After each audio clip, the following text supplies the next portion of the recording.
In this video, I will show you step by step how to attach the neck piece, also called neck ribbing, to a t-shirt style top.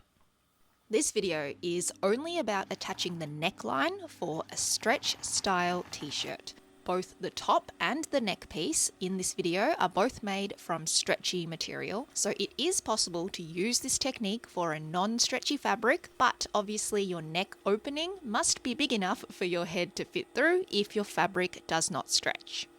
A big part of getting this right is making sure that we're set up properly. Here I have my t-shirt front and back pieces already attached via the shoulder seams here.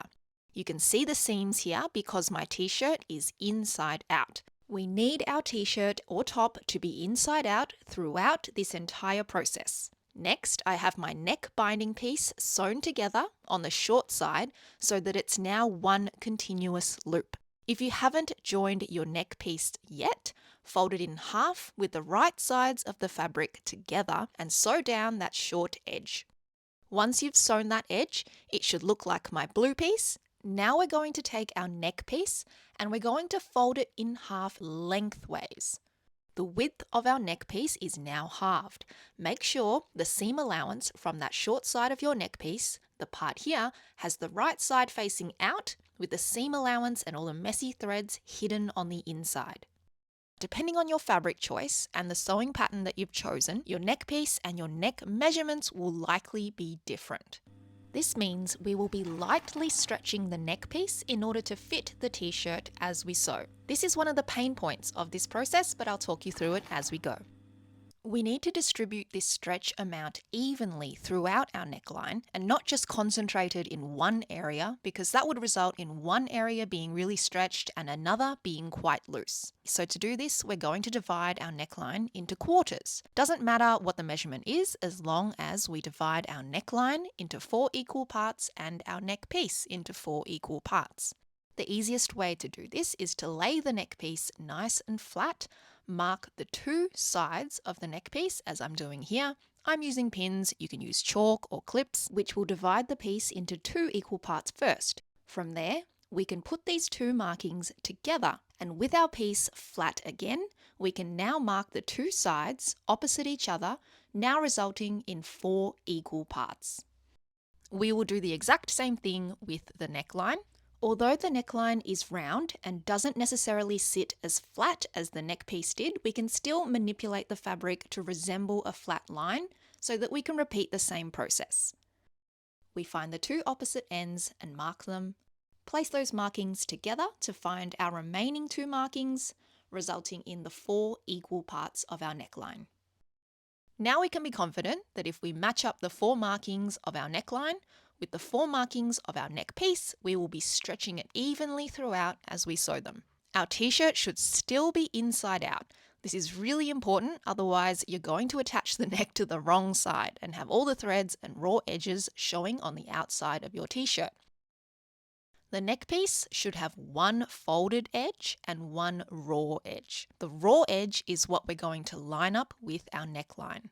The edge that we're sewing along should therefore have 2 pieces of fabric from the neck piece and 1 piece of fabric from the neckline, having 3 layers of fabric in total for us to sew.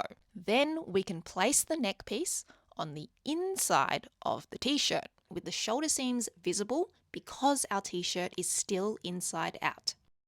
I would recommend finding the seam in your neck piece that looks like this and placing this somewhere towards the back of your top. This is because we don't want that seam showing towards the front of your t-shirt. When you're confident that your neck piece is on the inside of your t-shirt, we can begin to pin our pieces together in preparation for sewing. The orange pins are the markers on my t-shirt, while the yellow pins are the markers on my neck piece. Keeping in mind that I want that seam towards the back of my neck rather than being visible at the front, I will start to match up 1 orange marker with 1 yellow marker and pin them together. So again, I will match up 1 marker from the neck piece to 1 marker of the t-shirt, pin them together and remove the extra marker. So you should have at least 4 pins or clips holding your neck piece to your neckline, and you can add more pins if you'd like help holding things in place as we sew. I'll be using my serger or my overlocker to sew this seam. If you don't have a serger or overlocker, you can use a lightning stitch or a zigzag stitch. We're working with a stretchy fabric and your stitches will also need to stretch. So you cannot just use a straight stitch. You must use either a lightning stitch or a zigzag stitch, a serger or an overlocker. Now it's a matter of sewing along this raw edge all the way around the neckline.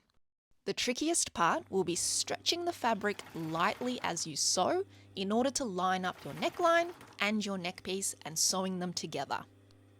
You can sew this seam with the neck piece facing up, or you can sew it with the rib side facing up, whichever you find easier to sew. Since we're dealing with stretchy fabrics, you might find that the edges of your fabric will start to curl. This is a tricky part of dealing with stretch fabrics, but you just need to keep them as flat as possible because we need those raw edges to stay aligned. A helpful hint is to think of it as short sprints of sewing rather than one long continuous line. It's much better to sew steady and straight for a few inches, to stop, remove your pin, and then sew another steady, straight line, then to sew one continuous, wriggly, crooked line all in one go. Each time I stop, I check that the raw edges of all 3 layers of fabric are aligned before beginning sewing again. I'm doing very short spurts of sewing, as you'll see. In between pins, I might stop 2 or 3 times to adjust my fabric and make sure that it is well aligned before going ahead with my sewing.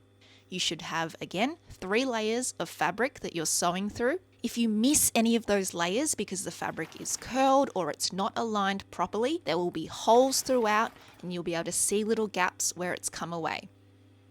Make sure you complete sewing the circular shape of your entire neckline, overlapping a little bit from where you began to make sure that you've got the whole circle. It should be looking neatly finished like this, and we can turn our top the right way out. All the threads should now be on the inside of your top, and the neck should be finished nice and neatly from the outside. You can use an iron and press the seams nice and flat. You can also use a little bit of steam, which helps to shrink the fabric into place. We're all done! I hope you found this video helpful. I do have a full tutorial all about sewing a t-shirt from the very beginning all the way to the end, so if you're interested in that, I will link that below. Thank you so much for watching. My name is Esther and I try to sew stuff with sustainability in mind. If you're interested in slow, ethical fashion, perhaps you might find other videos on my channel helpful as well. And I also explore some topics around sustainability and how to change our mindset in order to slow down a little bit. Thank you for watching, and I'll see you in another video soon. Bye.